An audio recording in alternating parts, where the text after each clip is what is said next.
It's the final day of the 2025 NASCAR Euro Series regular season.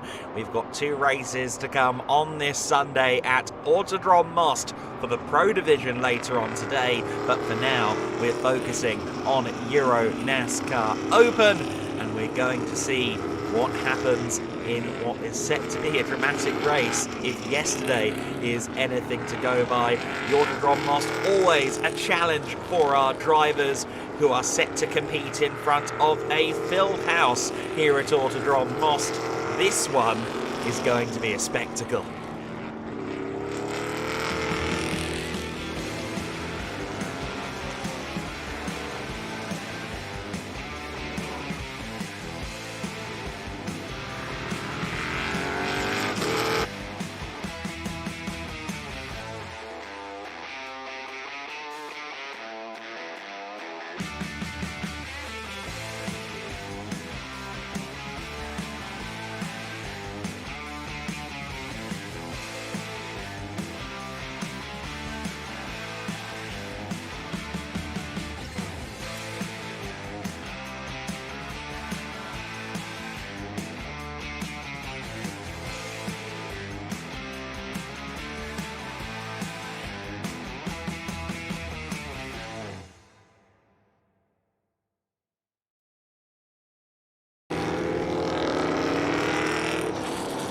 So then the marshals are down there on the grid. The cars will be with us shortly at this very challenging Autodrom Most circuit. We saw yesterday in the racing, especially in the open division, quite how challenging it can be. That first corner is the biggest pinch point on the circuit, but with it being so narrow and flowing, packing 21 corners into 4.2 kilometers, that's about 2.65 miles, it really is a technical challenge. It's a circuit where they're constantly at the wheel, seesawing, moving from one direction to the rest. There is no rest for the wicked at this circuit. You're constantly pushing when you're driving a Euro NASCAR machine at Most. Welcome to one of the most thrilling circuits in all of Europe. Vast straights, brutal corners, and pure horsepower collide right here. This weekend, the roar returns. Only the bravest will conquer most. I will win because I'm the most skilled driver. I will win because I am the most prepared. I'm the most talented driver of the field. I am the most fearless.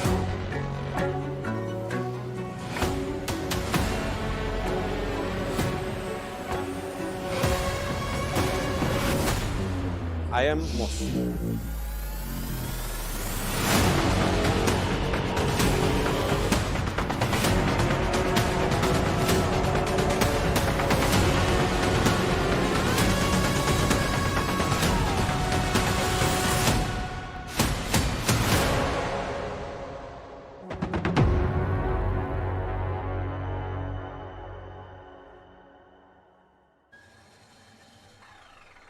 The cars are making their way onto the grid, and of course a lot of attention will be on one car in particular on this weekend, and that is the number 7 machine to be driven by Martin Dubek.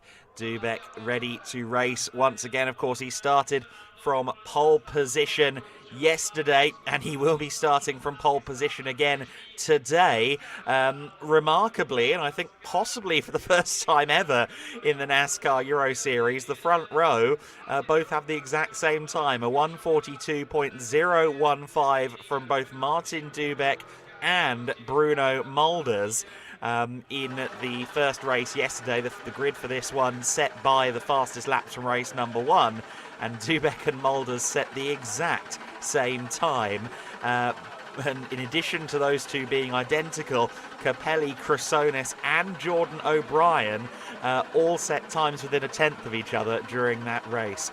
Now, if you were with us yesterday and you haven't seen our social medias since then, unfortunately, Jordan O'Brien, who was in victory lane with us yesterday as the first points-paying winner from the USA in the history of Euro NASCAR, unfortunately, he was later given a 5-second penalty for his restart after the initial safety car. It was judged to be against the regulations and what was stipulated in the driver's briefing, and he was handed a 5-second penalty. Now, the unfortunate thing with that is that he was 4.987 seconds clear of Thomas Chrysonis at the end of the race, which means just 13 thousandths of a second was the margin after the 5-second penalty in favour of Chrysonis, who now, in the final results, is yesterday's winner in the NASCAR Euro Series. Jordan O'Brien starts from 5th on the grid today. Let's see what he can do, considering he's starting from 9th yesterday and managed to get up to 1st by the end of the first lap, and back by the second corner of the first lap. From 5th on the grid, I'm sure that a podium at the bare minimum is going to be his target. And after what happened yesterday, after all of those celebrations, all that joy and jubilation that was ultimately cancelled out by a penalty, I have to imagine that Jordan O'Brien enters today with a chip on their shoulder.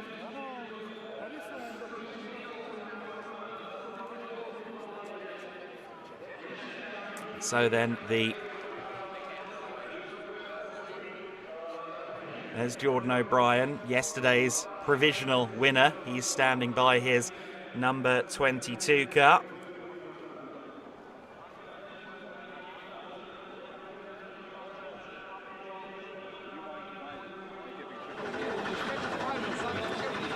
Andre down on the grid. We're here on the grid for the open race on Sunday. Perfect weather, but I have no interview partner right now because here at the 72 car of Bruno Mulder, something is wrong. Some strange sounds in the engine. They're now pulling away the car from the front row, so we have no clue at the moment what's going on. Of course, the team is not available because they have to work on the car. Something's wrong at the 72, so maybe we don't have the car in the front row. Now I'm trying to get some interviews, maybe some information later, but the team is now trying everything they can to fix this thing. They turned off the engine and afterwards we heard the noise. Maybe you heard it in the background. So let's see what's happening there. Back to you, Adam. It's a huge shame for Bruno Mulders and the crew. Team Blakemolen and Mulders are such a good combination, but the luck, the fortune, just doesn't seem to sit with them a lot of the time. And of course that car was thrown into the barrier yesterday with what looked like either a tyre down or a suspension failure or something of that nature, and just whether there was maybe some extra damage that wasn't caught or something like that. But either way, it's such a shame for Mulders as we go to Martin Dubeck. All right, I'm here now with Martin Dubeck.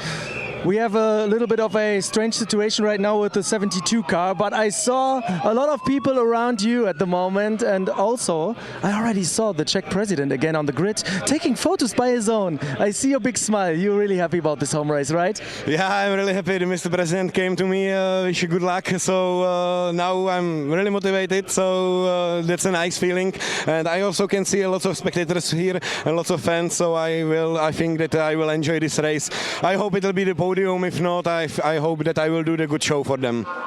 All right, thank you so much. Now you're stealing my microphone as well. Mario Ercoli, when you're watching at home, he's taking your move. Oh, the call out, man. Jeez. So then, the pole sitter Martin Dubeck may be starting this race on his own. I believe we're now going to have our national anthems.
That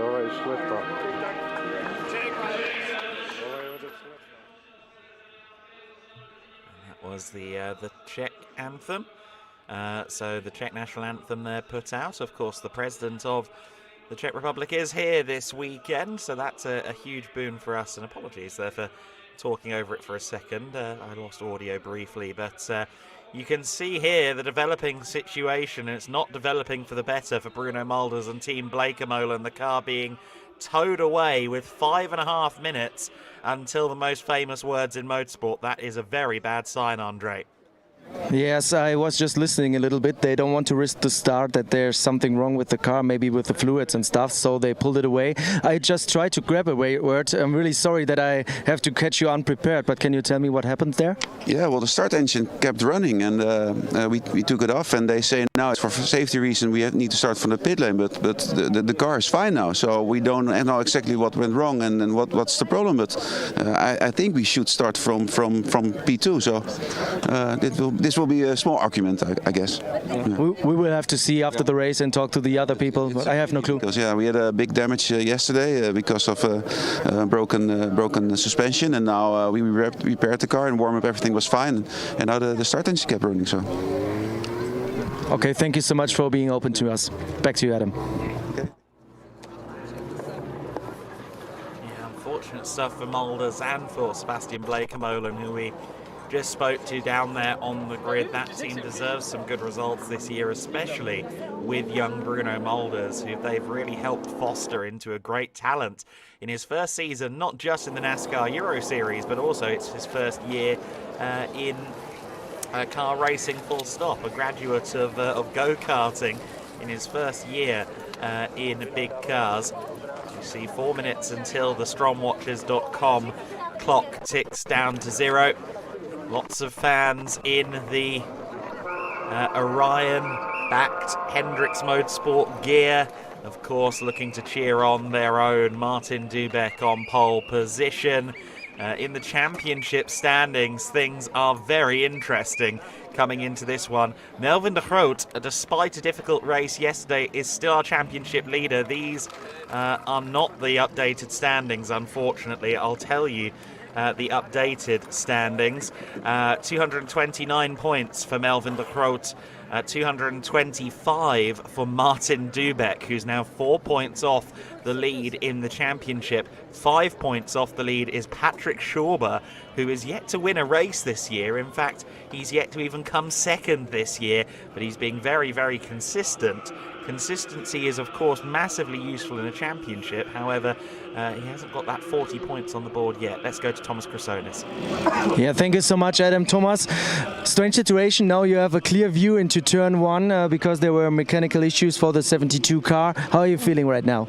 Well, I'm getting very lucky this weekend, so I don't want to jinx it. Yesterday, me and Gilles, we had a very good start. I hope we can do the same. It was just unlucky that we couldn't turn because of the crashes. So yeah, I have really high hopes for the race. I'm pretty sure that we can do a good start and that we have the pace to follow Martin or to even pass him on the beginning. So yeah, we see how it goes, but we'll be good. All right, good luck, have fun. Back to you, Adam. I will join you now in commentary.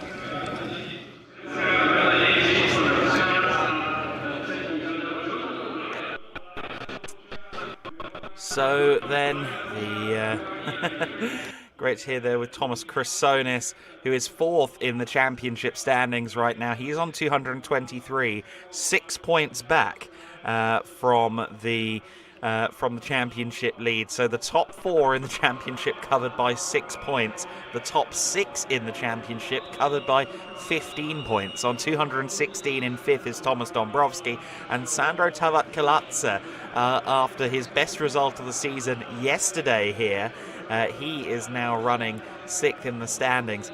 So bad for Bruno Mulders. He's on 188 points in 7th and now 41 off the lead. That's certainly not insurmountable.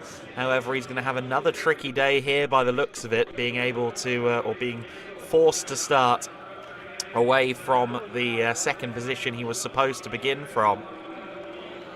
It's going to be a tricky day for him.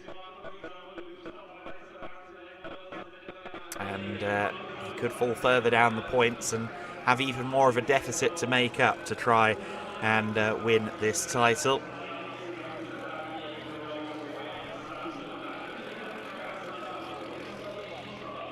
And we're less than a minute away from the most famous words in motorsport. Over 20 400 horsepower, 5.7 litre V8s will rumble into life. And from the grandstands, you can feel it in your ribcage when these cars fire into the open air. It will be over 8,000 horsepower unleashed in 30 seconds time. We'll have the representation from the Autodrom Most once again. Jana Skobodova, and she's there to give us the most famous words in motorsport.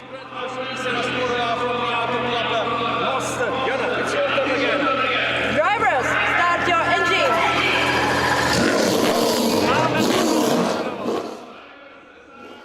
Thank you very much, Jana, and we are now firing these engines into life. Gil Linster there was slightly moving forward after firing his engine up. That shouldn't be too much of an issue. It will be a single formation lap then before a 2x2 rolling start. However, at the front of the order, it's going to be a 1x2 rolling start, unfortunately, with the absence of Bruno Mulders from the front of the grid with what sounded like a starter motor issue.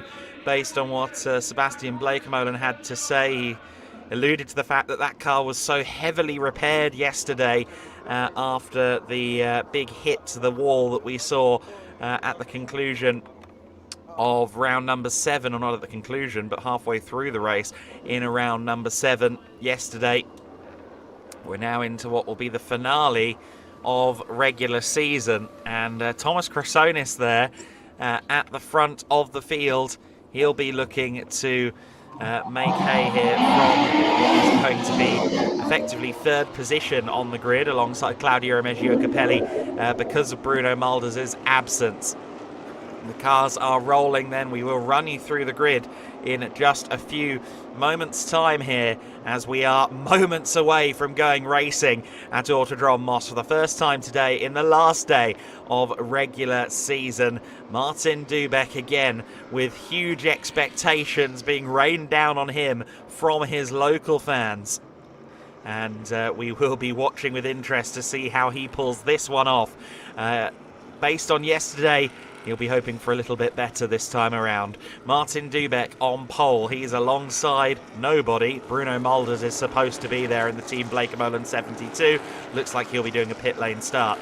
Claudio Remeggio Capelli is next alongside Thomas Krasonis in the PK Car Sport number 13. Then it's Jordan O'Brien for club competition. He'll be looking to avenge the loss of his first win in the series yesterday due to a penalty. He's alongside Gil Linster. Then it's Thomas Dombrowski and Valentino Gambarotto, bringing us down to the 4th row. Sandro Tabak-Kalatza next alongside Patrick Schauber. Then it's Valerio Marzi and Melvin de Groot, our current championship leader, only 12th. He's going to have to work very hard to win the regular season going into the double points playoffs from 12th on the grid. In 13th position, it's Andres Beers alongside Dominic Schack in the number 99. Thomas Toffel in 15th alongside Mikael Blekemolen. Davide Frulio in 17th alongside Sven van Laar. 19th and 20th, Fabrice Pantani alongside Mike Wise. And then hopefully both Florian Richard and Happy Nessa will be able to join us from the back row of the field. Neither of them actually registered a racing lap yesterday. Of course, Happy Nessa's car didn't even get off the line on the formation lap with technical issues. 21 of the 22 registered starters then are rolling on this formation lap. Martin Dubek, he's going to be feeling that pressure, as cool, calm and collected as he often is talking to you on the grid, Andre. You've got to know that under that helmet, a lot of things are racing through his head right now. Yeah, definitely. Hello and welcome to race day Sunday, the second race of the Open. And Martin Dubek, you see it. Normally he doesn't steal my microphone. There you see how the pressure is in the Czech Republic, that he's doing stuff that he's normally not doing. When you look into the pit boxes, when he's there, normally he's relaxing. He's really enjoying the moment, but he is working really, really hard, and he wants to yeah, get a good result in it at his home race. Now with also the the president of the Czech Republic watching, we saw him on the grid. A very special day or a special weekend for Martin Dubek, and he has the best view going now into turn 1. Yes, he does. Clear track ahead of him. Thomas Chrysonis needs to be careful here not to adopt second on the grid, because that's not the position he earns. He needed to be alongside Claudio Remeggio Capelli. I'd say it's borderline right now as we get ready. We've gone through the wheel and start zone. We are ready and racing. And look at Claudio Remeggio Capelli. He's had a fabulous start to the middle of the front row. He goes, and he's going to be on the outside of Martin Dubek. It's Dubek that leads the way through turns 1 and 2. And we are rolling here. And look at it again. Jordan O'Brien from nowhere, 5th to 2nd. He's done it again. Gil Linster is rally crossing in the back of shot. He was squeezed out there by one of his adversaries. He's going to fall way, way, way down the order. Oh, and there's big contact. Valerio Marzi and Patrick Schauber have found each other on the run down to the second braking zone of the lap, and that might be beached in the gravel, and that might be a delay to the race. Valerio Marzi facing the wrong way in the number 55 club competition car. Meanwhile, his teammate Jordan O'Brien fast out of the blocks again. He's behind Martin Dubek on the first lap of the race. Yeah, maybe somebody or some of you haven't heard the news yesterday. Jordan O'Brien was the first to finish to cross the finish line, but in the end he got a penalty for a false restart, and therefore Thomas Chrysonis was declared the winner. Now, of course, he wants to retaliate. He wants to go back into victory lane to become the first American driver to win a point-giving race and also bring home the first race win for club competition. And Jordan O'Brien did a fabulous start. If we get the chance, maybe if there's going to be a caution, I would love to watch again the restart. Maybe we get a replay later, because Claudio Remeggio Capelli also had a brilliant start, but you have to stay in the formation until the control line, and there was Capelli sideways. Now they're going 3 wide. Valentino Gambarotto, he saves the car, full course yellow. That was a tetchy moment there. Capelli was tripping over his own ankles effectively, and Dombrowski and Gambarotto had to avoid him and then slam on the brakes midway through the manoeuvre because of the full course yellow.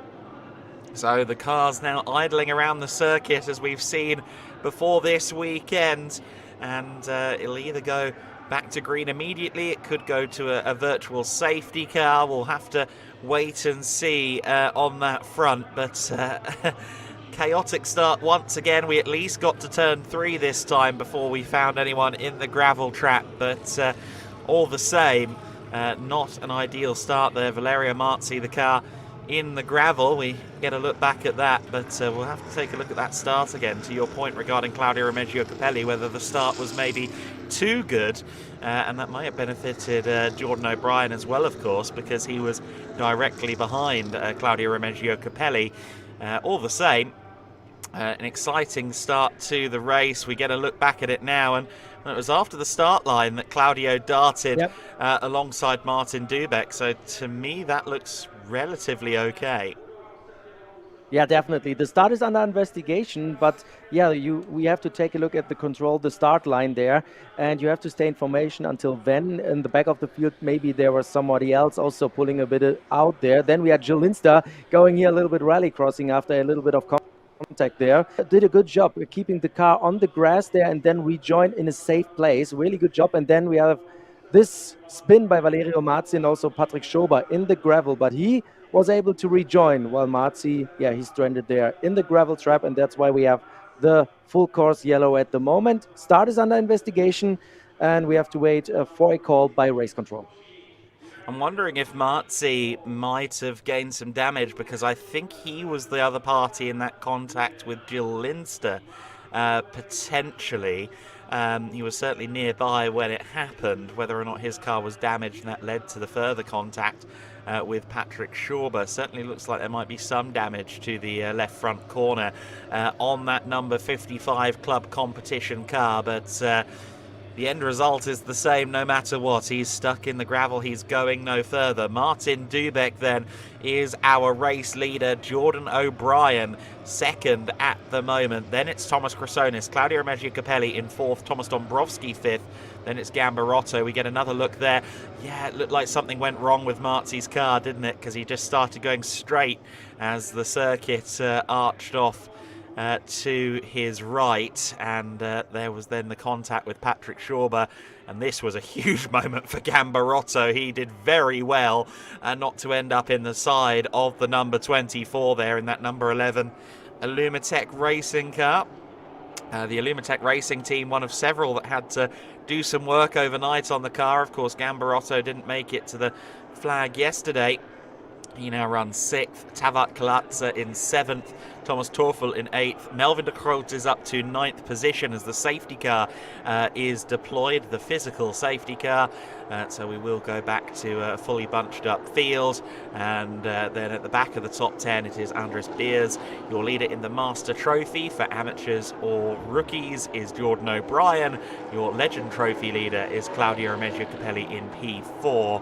As we watch the number 55 car bouncing around a little bit. It's a wee bit front heavy, a Euro NASCAR machine, typically with that big V8 at the front.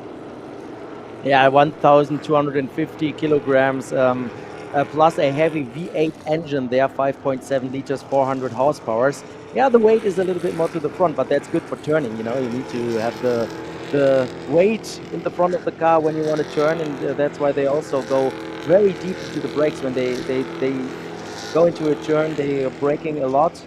Paul Geoffroy taught me that on iRacing when we did a simulator session, how important it is to go on the brakes very long to make this car turn, because there's not a big aerodynamical grip. There's a lot of mechanical grip in those cars, and we saw when the car was there on the car on the big machine how it was waving around because of the heavy front there. Yeah, we are under caution, Adam.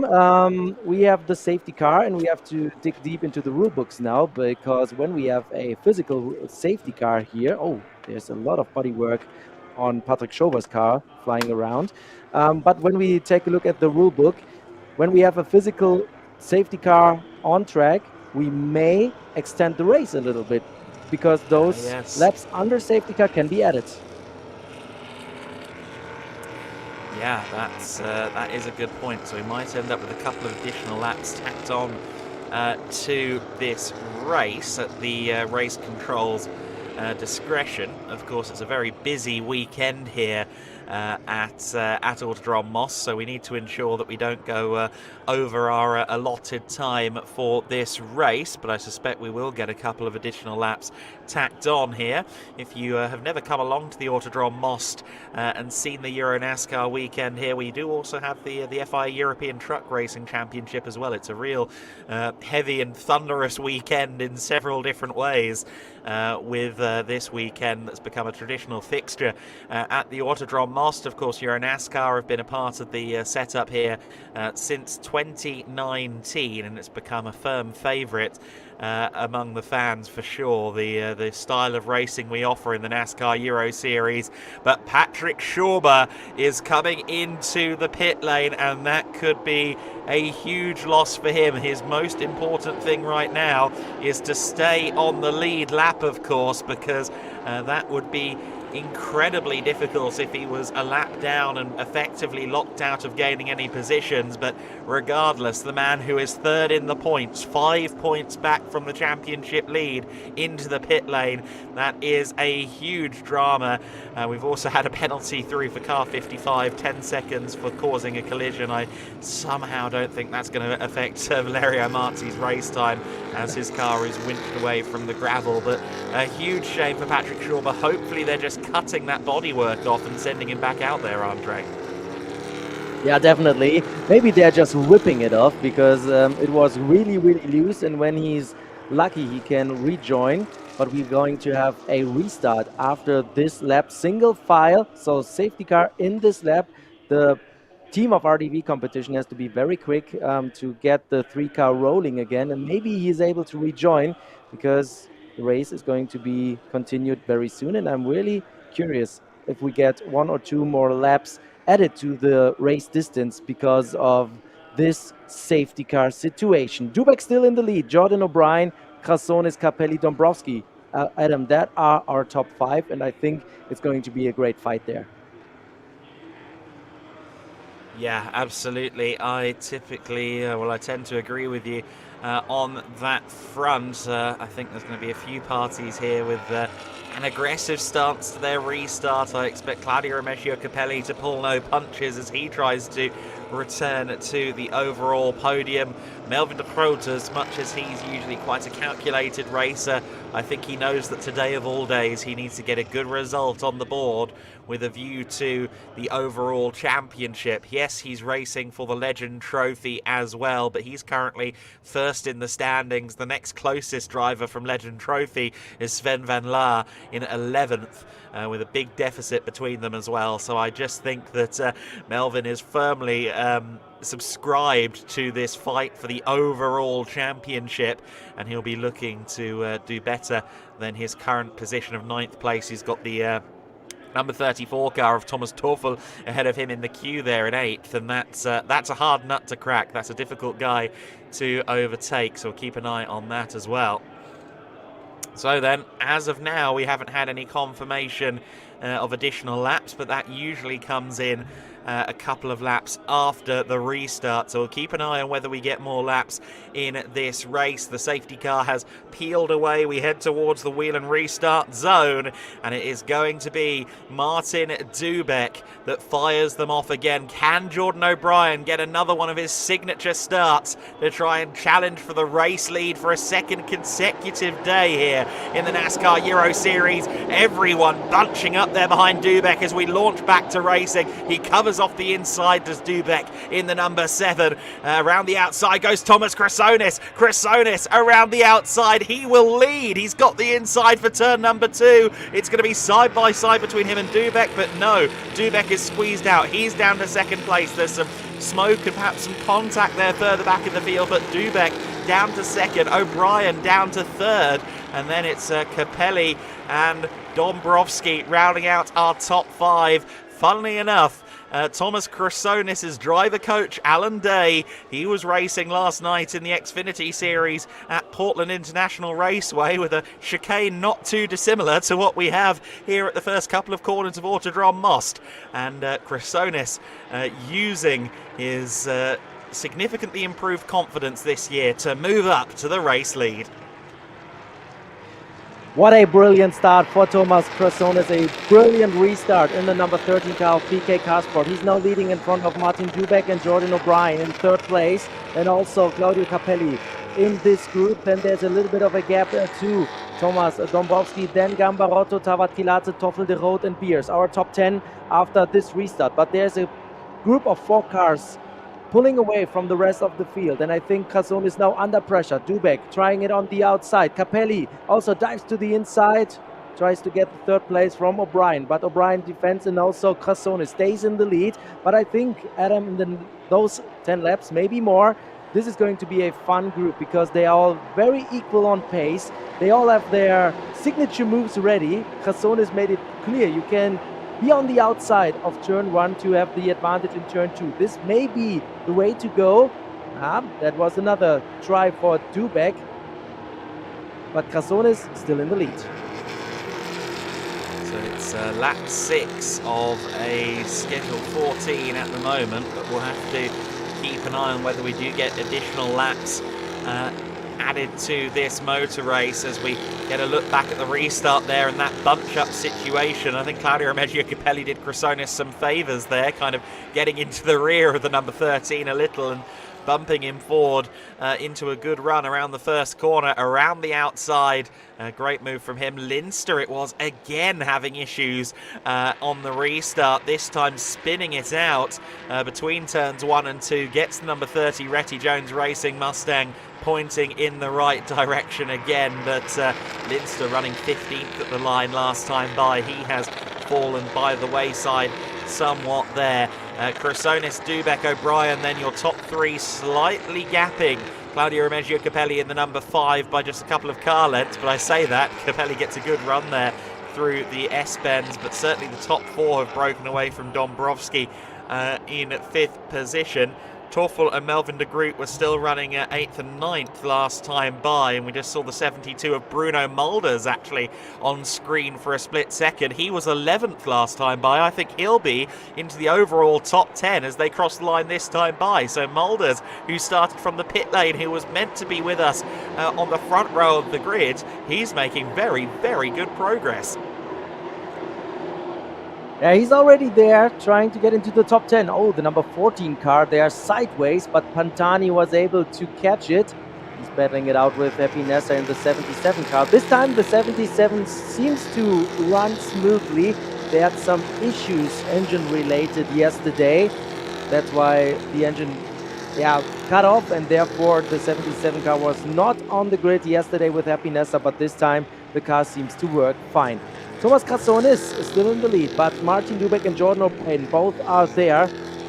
And Capelli rejoining again. I think Capelli, he's having a hard time following those top 3, but he tries everything he can. Maybe when they start battling, this could be the time for Claudio Capelli to join there and maybe take advantage if something happens in front of him. But it's a nice battle for the podium positions. Krassonis, is this going to be the sweep?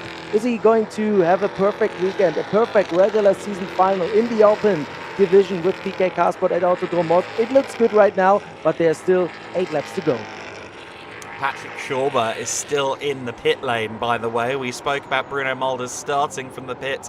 Unfortunately, Patrick Schauber never re-emerged from pit lane, so it looks like the number 3 car is going to eat a loss of points here as we go into the double points playoffs. There's the number 69 of Melvin Groot there trying to find his way past Sandro Talat-Kalat, so we got a brief look at that for 8th position. But the top 4 charging away from the field here. Krassonis, Dubeck, O'Brien, Capelli, all with very, very competitive, very strong pace here as Dubeck has a look to the outside line into the first corner. He's hoping Krassonis has overshot the corner, but no, Krassonis nails the braking zone into turns 1 and 2. We briefly mentioned, of course, Alan Day running an Xfinity overnight, and he had a very good weekend at Portland, had a really strong race in the Arcanard Series, and then followed that up with his second top 20 finish in his career in NASCAR Xfinity. He looked like Jordan O'Brien may have just shed some bodywork there on the run down to the second braking zone of the lap, but hopefully nothing too important. He's certainly still got the pace. The top 3 really compacting together at the bottom end of the circuit as they now charge towards those S-bends. There's a penalty. There are 2 penalties for Jelinsta, car number 30, 2 times 5 a second for aggressive driving.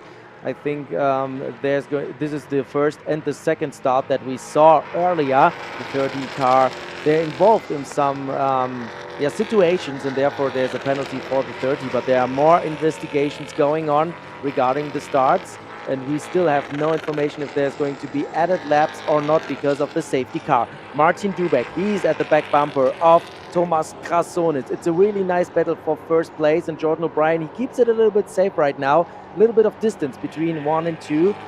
But when they start fighting for the race win, this may be the chance for Jordan O'Brien. He already proved that he's really good in overtaking and taking advantage of those situations in the 22 car.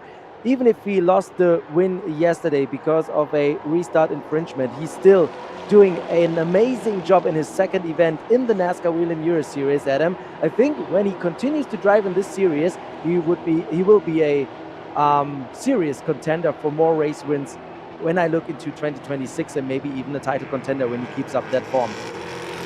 Yeah, I 100% agree with you, and I know his rookie challenge teammate Brenner Schubert quite well, and we've spoken about this kind of campaign, these latest Americans coming over with the club competition team, and budget is a very real issue. I mean, we saw, of course, on the podium yesterday, Jordan O'Brien, he's got a completely plain race suit, really trying to scrape together that budget to keep doing performances like this.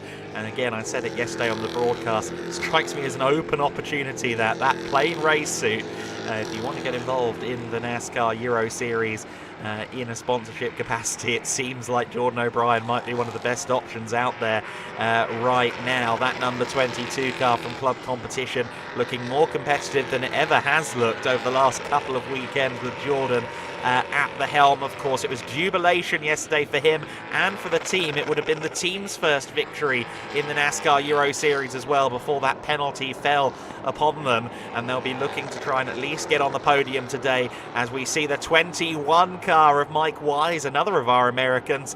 He is off the track there. That's down in the first sector, isn't it? And manages to get himself going, thankfully.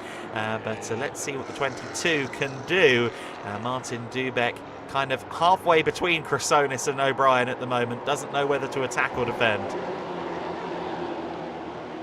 Right now, Martin Dubek is pulling away from Jordan O'Brien, who gets under pressure. We have another penalty. The 11th car of Valentino Gambarotto, not respecting the full course yellow procedure. Was it when he was waving a little bit? Maybe he was there late on the brakes, because it was an unfortunate situation for Gambarotto. He was trying to save the car, and in this moment the full course yellow came, so he had to save the car and brake to get the right speed. And there we have Patrick Schober back on track, but it seems like the RDV competition car has some issues. Or was he waiting to rejoin because he overshot turn 1? Because there's the rule, you have to wait for the flagman to not wave the blue flags anymore. And there, Jordan O'Brien, he loses the position to Claudio Capelli. Yeah, and Capelli got extremely loose thereafter. I wonder how all of that happened. It looks to me like the 22 of O'Brien has a slightly dislodged nose now on the car, and Thomas Toffel is into the gravel. Thomas Toffel was fighting, I think, with Valentino Gambarotto. They were a tenth apart at the line last time by. He'd got himself past Sandro Tabat-Kilatsa, and, well... that is hugely unfortunate. You can see O'Brien's car definitely has some damage on that front end now. I'd be curious to know exactly what happened and how that damage came about, because it was certainly fine at the start of this lap. But 22 now in a measure of strife as we watch Claudio Remeggio Capelli then up to third position. We wait for word on whether that issue for the number 34 is going to result in a full course yellow. It doesn't appear so, because that was the exit of turn 2 where Toffel was off the circuit, and he is still there. But we haven't got a full course yellow, as there's a bit of Team Blakemolen contact there. Mulders getting past Melvin de Groot and allowing Jill Linster through as well. Melvin isn't going to thank him for that. He's got a championship to consider, and Bruno Mulders just went through. Oh, and Jordan O'Brien through the gravel. A full 360, and he continues on his way. Was he just a bit ambitious on the brakes there into the first corner? He's lost yet more bodywork. I think there may have been additional contact there on the run to the first corner.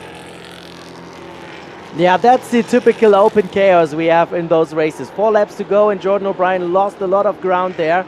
Not sure how this situation started. Here we have Sandro Tabat-Kilatsa in 11th position. He also lost a lot of ground, and Dominic Shark behind him in the 99 car. When I looked at the car of Thomas Toffel in the gravel trap, there was a lot of damage at the front end of the car. So I'm curious, was there somebody else involved, or did he just hit the barriers? Okay, we are back at the front, and we have another penalty. Now that's the old one of Valentino Gambarotto. So we have Chrysonis and Dubek. Now the lone leaders there, and it's going to be a battle between those two, because Capelli too far back, and maybe Capelli is even getting under pressure by Dombowski. Andres Beers has moved up nicely as a result of all of this drama. He's up all the way into 8th position now behind Bruno Mulders. Jill Linster there in 9th position. Beers having a very good run though. Linster of course has that penalty of, well, 2.5, so a 10-second penalty hanging over his head at the end of the race. But again, I'm not sure Melvin de Groot is going to thank Bruno Mulders for the way in which Bruno moved through at the final corner 1 lap ago. So then, Thomas Chrysonis leading the way from Martin Dubek, as we've said there. It is now going to be a one-on-one fight, and of course all of those home fans will be cheering on Dubek. They want to see him on the top step at some point this weekend. There's every chance he could do it in the pro race to get his first ever Euro NASCAR Pro victory on this afternoon, but his best shot is probably in the open division, especially now that he's second place with only Chrysonis ahead of him, and the fans are going to be rallying behind that Hendrix Motorsport number 7. And we have another penalty for Gambarotto, the 11 car. avoidable collision with the 34 of Thomas Toffel, so there was contact. And Gambarotto is running in 6th when we take a look at the tower on the left. So he will lose a lot of position at the end of the race because of the several penalties the 11th got right now. Full course yellow procedure and also avoidable collision. Here we have Jill Inster at the back bumper of Andres Beers. He's having a really cool t-shirt, by the way. Andres Beers, you have to say it like this, and then 0.0, so 0 alcohol. I see. Straight edge superstar, just like CM Punk. So then, the 77, Happy Nessa, that car alight, and we've just seen a red flag on our screens. This close to the end of the race, that usually means we're done. The red flag is out here, and the 77 car there with all sorts of issues. I'd heard that there was a car in turn 1 in the middle of the track, but we didn't know that it was on fire. It seems to still have some motion to it, but the 77 of Happiness with issues there, and the crew down at Autodrom Most very quick to arrive. And I don't think they necessarily want Nessa to keep driving. They're going to consult with her on the situation, but that is a dramatic end to her race. And well, unfortunately, that red flag as she drives away feels a little bit unnecessary in retrospect, but as that was going on, as you can see there, it must have been on fire for a little bit of a time, because you can see the scorching that the number 77 has taken on the side there. It was understandable that race control made that decision. Yeah, definitely. Safety first, especially when we have a fire there. But the car seems still to run. That's a very interesting situation. The problem is now when she's on track and bring home the car, the problem might be that there's a lot of fluids going on the track if there's something broken. Here we have Toffel's car, and we see a lot of damage on the front end of the THT by Raceart car. So that was a heavy impact for Thomas Toffel, and Gambarotto was penalized for an avoidable collision. We didn't have that on screen, but we have now the chance to get the car out of the gravel trap as well. And the drivers, they are not coming out of the car right now. They're lining up on the start-finish straight. So maybe, Adam, there's an opportunity to get a shootout to the checkered flag. Yeah, maybe we make this an overtime finish. Time dependent. We'll keep our eyes on what comes next. Race control will be making that call imminently, but the number 13, the Costamer Inc. backed machine of Thomas Chrysonis, our race leader ever since that run around the outside into the first corner on the first restart of the race. We get a look back here at what's going on. I think this is with Nessa. In fact, no, this is Thomas Toffel getting tagged rather rudely by Gambarotto, and then another of the drivers further back collided with him, which caused the front end damage. Jordan O'Brien, don't really understand quite how he ended up. We'd need to see turn 1 to fully figure out what happened there with Jordan O'Brien and Capelli. There was definitely more damage than there was coming out of the final corner on O'Brien's car, and then unfortunately Nessa's car with a lick of flame at the end of the race. And what we saw, the driver, Adam, the driver who made contact with Thomas Toffel, that was Sandro Tavatkilatze in the 9 car. And that's why he stumbled down the order as well, because Tavatkilatze lost some positions, and it may have been the contact with Thomas Toffel when he, just scrapped off the front end of the car, of the 34 car.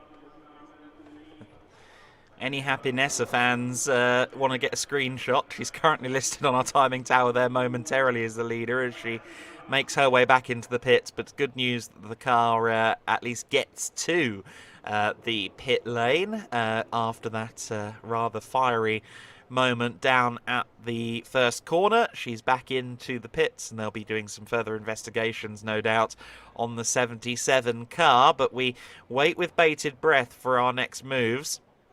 Aside from the recovery of the 34, which I can see ongoing there in the back of shot, you can see the big red tractor crane making its way behind the barriers now. I think that's about the extent of what we need to do, unless there is some fluid down, which I heard there was oil flags down at turn 1 shortly before Nessa's moment.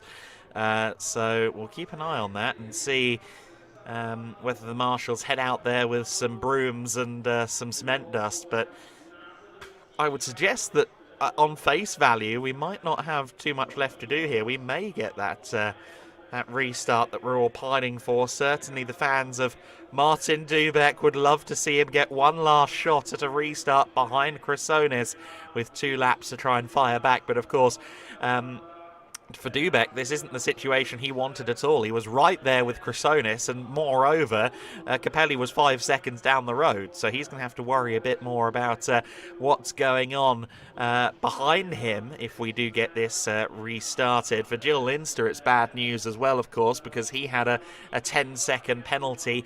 Gambarotto in 6th, of course, also with a penalty, a lot of penalties during this race. And again, if we do end up with an overtime start situation, then a lot of drivers are going to suffer for it. Yeah, definitely. And also take a look at 7th place, where we have here Thomas Dombrowski, the 24 car, but 7th place. Bruno Milders, he started the race from the back after mechanical issues on the grid. He was not allowed to start from the front row, but he made his way into the top 10. And if we're going to have a restart, I think Milders will have a great shot, maybe going into the top 5. And with a little bit of luck, I think there's even a podium position possible for the 72 car, because the car is running really good. The mechanical issue seems to be solved, and he did a really good job in, coming back into the top 10, doing a lot of overtakes. Of course, this is not going to be the biggest mover. He will not get the bonus points because his 2nd place is still there to consider it. Oh, something happens in the back. Is this Liam Hazeman doing crazy stuff in the pit road? I didn't actually notice, to be honest. I was briefly grabbing a drink there, but what was he doing? There was something flying through the air, and Liam Hazeman looked like that wasn't on purpose. I don't know what flew there through the air. I don't know what he was doing, but I think it was Liam Hazeman's. It probably is. Gotta love Liam. He's quite the live wire.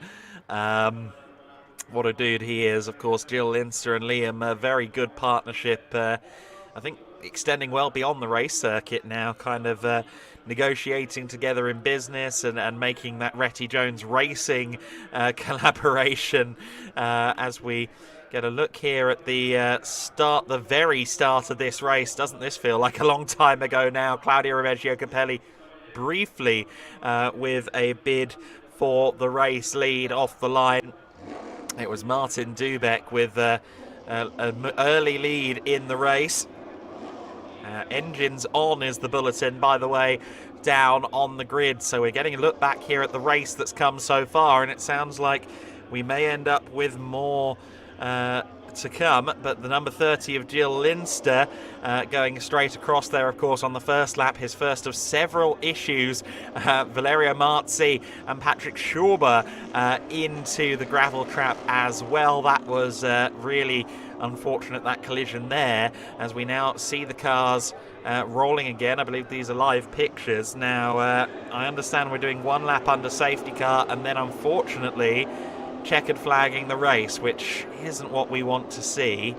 A big shame, to be honest, because the cars are there, we're circuit's clear, we're ready to go, but it sounds like we might be finished for this race in terms of competitive action. Just a single lap behind the safety car, and that's not the conclusion anyone wanted. But again, with a car shooting flames out of its exhaust, stationary at turn 1, it is the decision that makes the most sense. As much as it's maybe not the most thrilling conclusion to the race, it was the one that I think we had to pull on at this occasion. So 1 lap under safety car, then the checkered flag, and for Thomas Chrysonis, he's going to leave Autodrom Most with a big smile on his face. He inherited the win yesterday, of course. This time he will lead them across the line, and that is a big haul of points for him. And if I'm not mistaken, that will also be the regular season championship for him as well, with Patrick Schauber and Melvin de Groot both well down the order, with Martin Dubek set to score 5 less points than him. Chrysonis will jump to the top of the standings in terms of regular season. Of course, we still have to factor in the drop score to find out who's going to be where going into the playoffs. All right, Adam, I will now head down to victory lane because there's not going to be any more action. We're going to end this race under safety car conditions. So let's grab a word with Thomas Chrysonis. I will run down now. Okay, thank you very much, Andre, for joining me in the box. He now runs across the paddock to the victory lane area, and we will see Thomas Chrysonis roll to the flag. The final classification will be based on the order prior to the red flag, according to the information we're receiving. So I don't think that changes too much, does it? Maybe Mulders and a couple of others will drop down a little bit. Of course, there are the penalties to consider as well.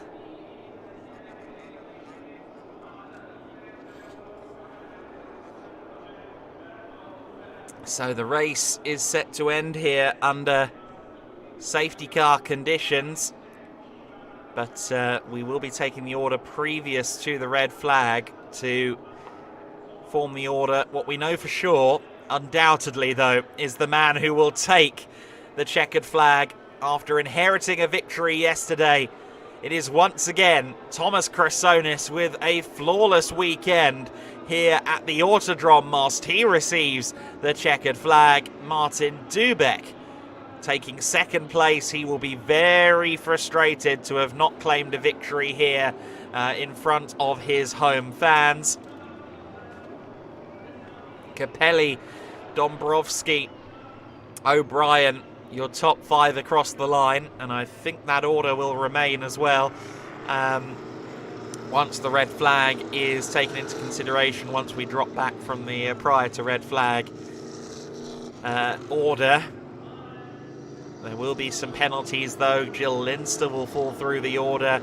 Gambarotto should fall through the order, but in fact he was only 17th in the standings at the end of the race there, so I think something went amiss with Gambarotto. We'll have to see where he ends up with his penalty taken into consideration. But Thomas Chrysonis for PK Carsport claiming yet another win in what has been a sensational season for him. It's win number 4 of the year for the driver from Greece. One of only 3 men to win a race this year, along with Melvin de Groot and Martin Dubek. But he's the driver with the most victories, and we now head into the double points playoffs where winning races really start to pay dividends. 80 points for a win versus 70 for second, and then it goes down in increments of 2 from there. That means that there's a huge profit margin that comes with a race victory in those championship point considerations. Again, if you're new to Euro NASCAR, the points format, the playoff format, is slightly different. We will carry the points over from regular season into the playoffs, but it will be double points and no eliminations either. So everyone who is mathematically eligible coming out of regular season to win the championship, they could do it if things fall in their favour. So it really is open house going into the playoffs in Euro NASCAR.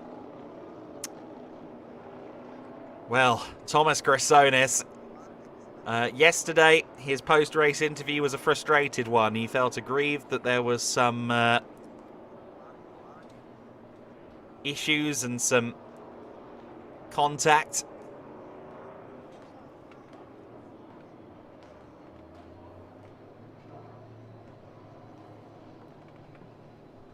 And certainly cut a frustrated figure. Of course, that was all before he knew that he would be the race winner. We didn't find out about that until after we went off the air yesterday. This time around, I suspect he'll be a happy chap, especially with that move around the outside going into turns 1 and 2. making his way past Martin Dubek off the restart. It was a very neat way to claim the win.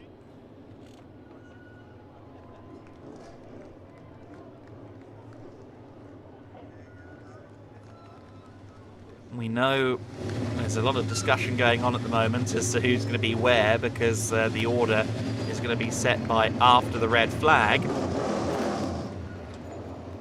Or before the red flag, sorry. But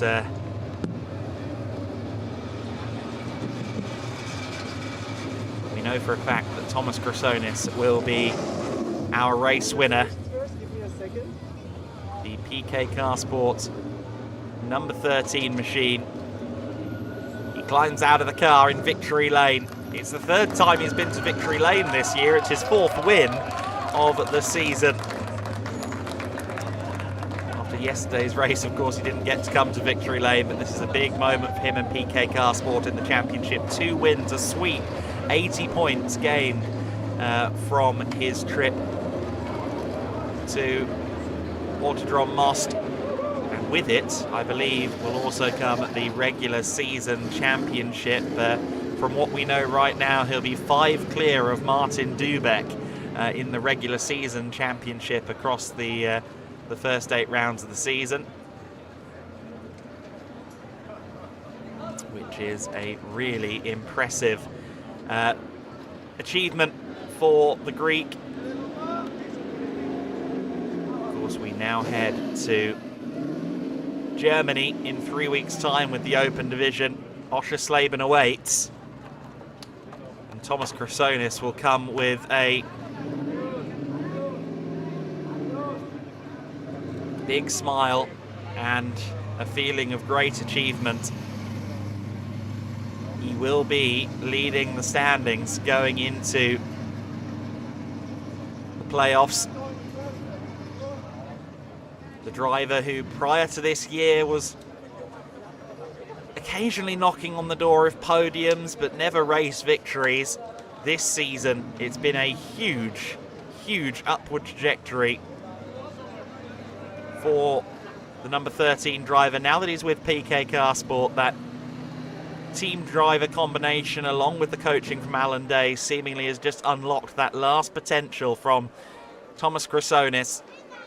And we'll hear from him in just a few moments down there in victory lane, our winner of round 8 of the NASCAR Euro Series season. He has a 50% winning ratio in the first 8 races of the season. That is a huge achievement. 4 from 8 is no small deal. We'll keep an eye then on the victory lane, and I think Andre is almost ready down there. We should be able to go to Chrysonis now. Let's go and talk to him.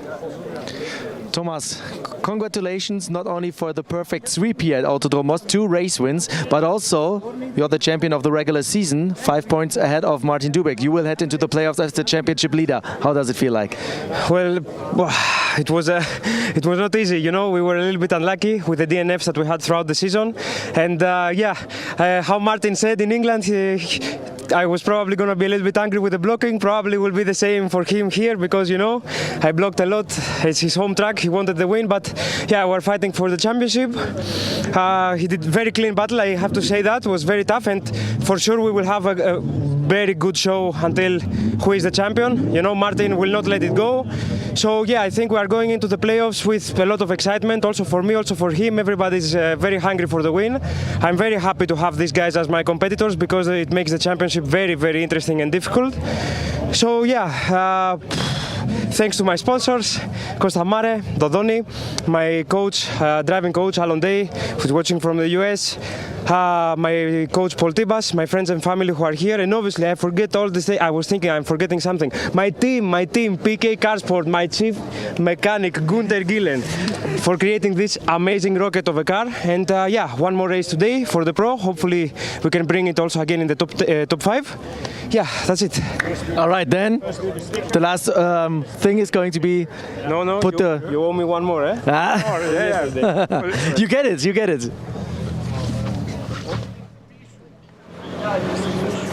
So the stickers have been the biggest adversary this weekend, but look at that. Thomas Chrysonis immediately gets the sticker off the paper. Yesterday we were having all sorts of issues with that, but no, he's got his fourth Euro NASCAR Open victory of the season.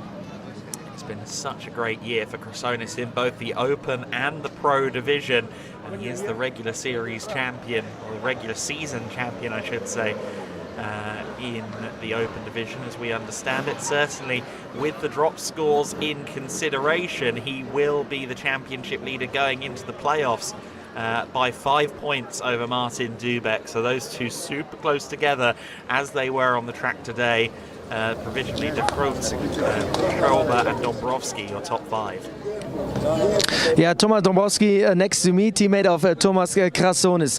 It was an eventful race with a lot of battles going on there. Can you tell me what you experienced? Yeah, first I come back after 3 months, without touching any steering wheel. Last race was a big crash for me, so it was still first practice session was very complicated mentally. Then I got the rhythm and the confidence back. We had some issues with the brake. We could see the Vittorio's video. I had the same issues. That's why we had quite bad qualifications. Race 1 was a mess because of stupid moves. But finally it ends quite well. I would have preferred to finish without the red flag because I was coming back on my friend Claudio Capelli, and but yeah, good job from my teammate. He did a very, very good race, and congratulations to the team because the car is very, very good. All right, thank you so much. You talked about Claudio Capelli. I try to get him right now. Let's try Claudio. I just sorry that I grabbed you like this, but we're live. Yeah. Yes. How was your race? You were battling a lot there. It was a very fighting race. I tried to keep the pace and find the right moment. From me? In vacation for yes. I push him. Money, you know, it's a deal. It's a deal, yeah. No, I tried the right moment. I know O'Brien was the only driver I can catch. I wait the right moment. I did the right attack in the right moment. Then he tried to reply, but I saw it was so late on the brake. So I let the door open. I waited him pass. Then I come back to the track.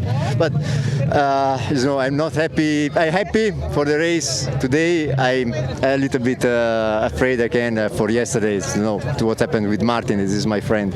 I told you. Is racing, but sometimes with friends it's not so good. All right, thank you so much. We keep on going because I see more drivers over here. Very quickly, Happy Nessa, Yeah. What happened to your car?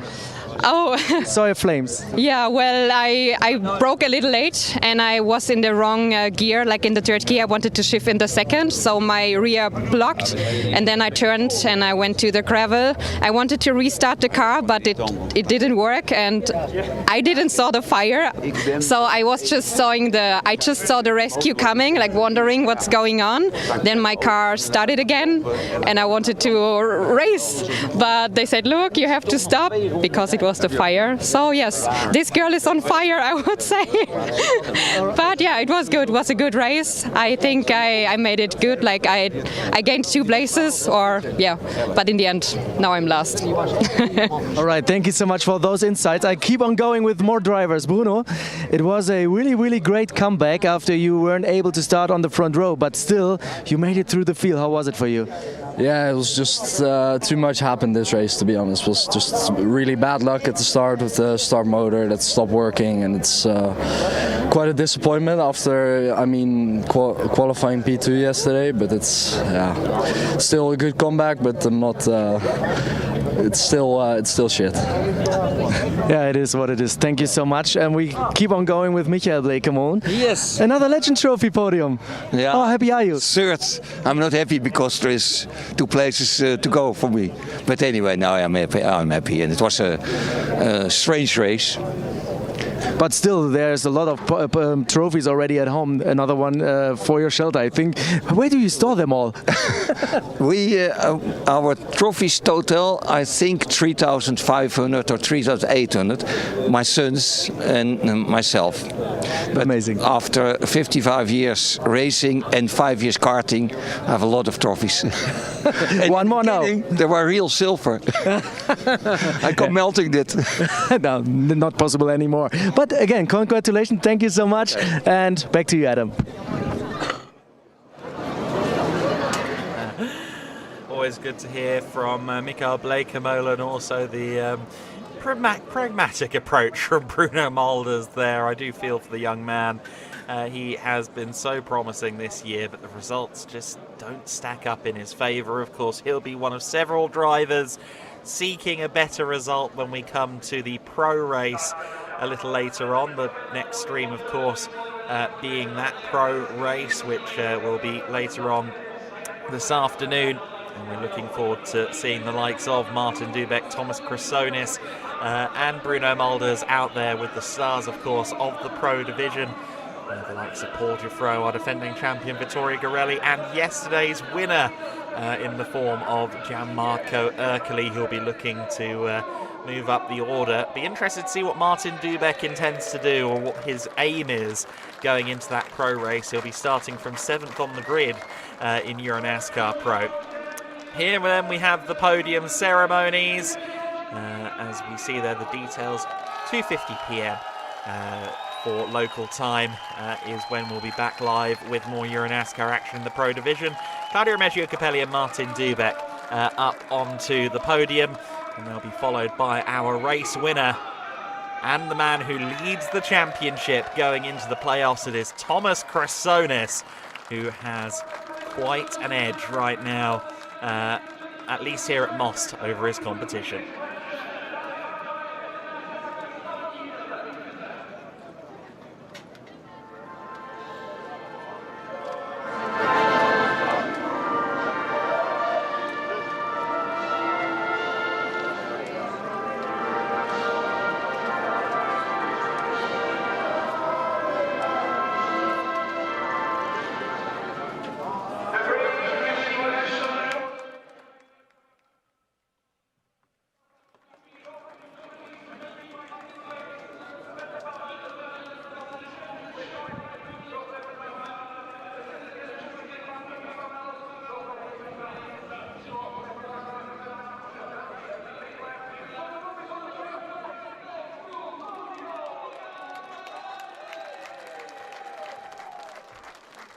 So then podium presentations ongoing, and I believe this is our Czech president. It is Peter Pavel giving the trophies out. He's got Martin Dubek merch on. That's the influence of Martin in the Czech motorsport scene. Our president of Czechia here. Really keen to get involved. Of course, he drove the car on Thursday with Martin Dubek as a passenger, and he said, you know what, I'm coming back on Sunday. And that's exactly what he has done. How great to welcome President Pavel into our paddock for this weekend. I believe he'll be our Grand Marshal later on for the pro race, time permitting as well. The top three posing for the picture then: Chrysonis, Dubek and Capelli. Your top three in the Euro NASCAR Open race. And Thomas Chrysonis, with that lead in the championship, he'll be looking to stride forward from here.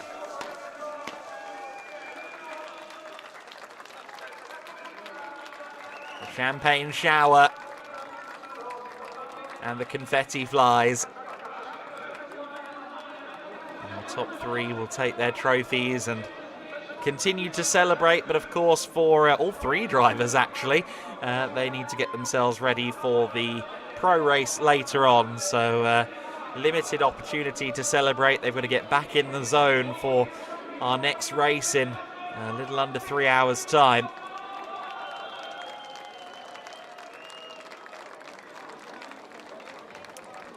So it'll be all focus back on the car and back on their preparation after maybe a spot of early lunch before we go back to racing action.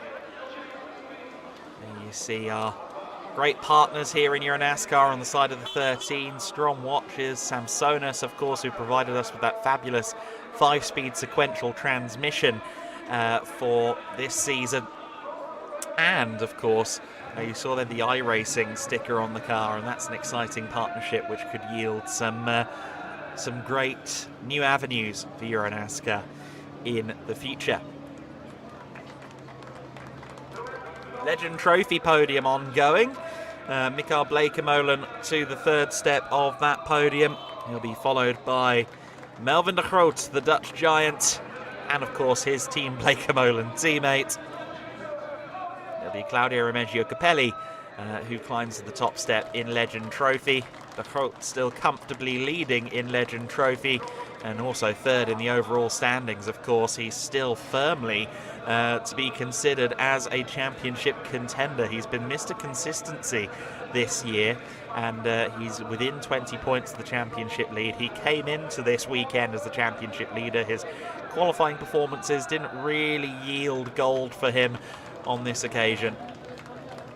But still, we watch as Mikael Bleekemolen receives his third place trophy. Second place trophy to Melvin de Groot. And Claudio Remigio Capelli will claim his second piece of silverware of the presentations. And again, President Pavel of Czechia presenting the trophies.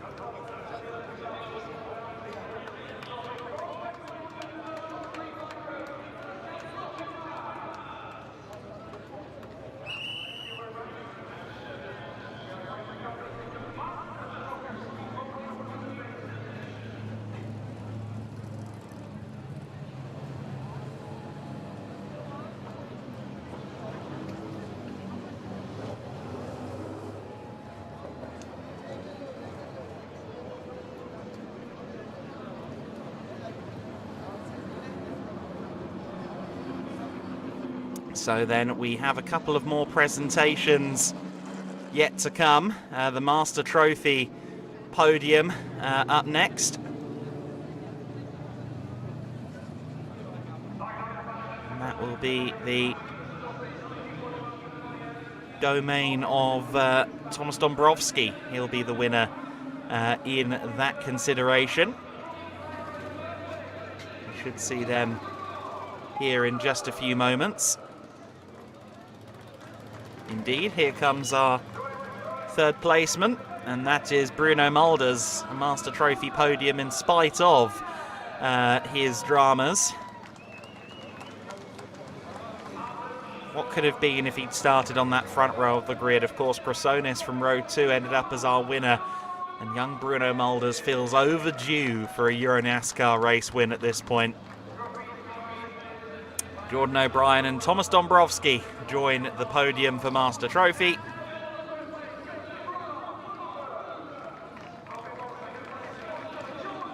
It'll be Dombrowski on top there. He's 5th in the standings. He leads the Master Trophy standings in the championship as well, but not by terribly much. Sandro Tabat-Kalatsa only 7 points behind him.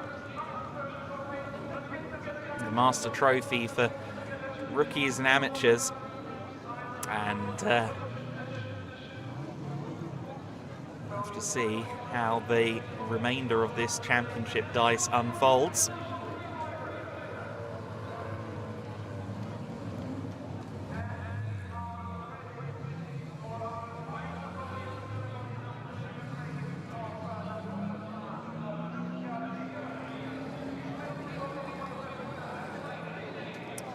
One more presentation to come, and that will be the Lady Trophy presentation. Happy Nessa uncontested this weekend within Lady Trophy. She climbs to the top step. We had over a third of the Rookie Challenge grid as female competitors on Friday, the regularity format, the kind of entryway into Euro NASCAR. And I do suspect that we're going to see some promising female talent emerging in the next few seasons within Euro NASCAR, especially in the open division with that Lady Trophy under contest. Vanessa Neumann, Happy Nessa, claims her pot, her trophy, and we can now go to highlights of this race. Round 8 of the season, the regular season in Euro NASCAR is complete. The fans were watching on, hoping to see a Martin Dubeck race win today. Unfortunately, though, Dubeck from pole position would have a number of challenges, including that man Thomas Chrysonis. Dubeck was alone on the front row of the grid as the race got started. Claudio Remeggio Capelli was very fast out of the blocks with a little bit of a helping hand from behind from the likes of Jordan O'Brien. He was trying to go around the outside for the lead. He ended up demoted down to 3rd place. Jordan O'Brien, again, master at the starts. He moved up to 2nd place at the expense of Claudio Capelli. Martin Dubeck was our early leader. There was a tangle further back that sent Jill Linster across the grass, and unfortunately that wouldn't be his only drama as the race got started. Then Valerio Marzi with seemingly damage, I think, from a collision with Linster there coming out of turn 2. He ended up colliding with Patrick Schauber, and that would cause our first delay to the racing action. Getting a longer look here at the incident, and Marzi just drifting wide there, drifting to the left, and didn't realise, I think, that Patrick Schauber was alongside him, and the net result was that collision. Claudio Remeggio Capelli, he went straying wide just as the full course yellow came out, and both Dombrowski and particularly Valentino Gambarotto did a brilliant job of keeping their cars on the straight and narrow. Full course yellow became safety car. Patrick Schauber came into the pits and lost several laps as they tried to repair some damage. And then we got back to racing action with that number 7 car of Dubeck as the leader, covering off the inside, but Chrysonis went all the way around the outside and moved in to the race lead. Jill Linster falling back through the field again with a bit of a spin there. He'd get some aggressive driving penalties later on in the race as well. You see there Patrick Schauber running straight on into the first chicane, and while that was going on, there was a collision between O'Brien and Claudio Remeggio Capelli that caused a bit of damage to O'Brien's car. And then further back in the field as well, there was contact between Tabat Kalatza and Thomas Toffel, and unfortunately Toffel would then get collected. In fact, it was Gambarotto who initially collided with him, and then Tabat Kalatza collected him. Either way, Toffel would end up in the gravel. O'Brien was trying to retaliate against Capelli, and he spun, and then Happy Nessa with a spin and a subsequent lick of flame, setting fire to the side of the car briefly, and that would cause a red flag. And after that, we return to racing conditions, albeit under the safety car, and that would be the conclusion of the race. So Thomas Chrysonis to victory lane as the winner. That move around the outside on Dubeck proving to be the definitive manoeuvre of the race, and the Greek driver heads into the double points playoffs in the NASCAR Euro Series in the Open Division as our championship leader. What's going to happen next at Oschersleben? We'll have to see what's going to happen next in the Pro Division of Euro NASCAR, the NASCAR Euro Series, coming into the Sunday afternoon here at Most. We'll find out. Make sure you join us for the regular season finale in the Pro Division. That's coming up at 14:50 local time, as you can see there on the graphic, and you won't want to miss this one. It's going to be a scintillating conclusion to regular season in the NASCAR Euro Series later on today at Most.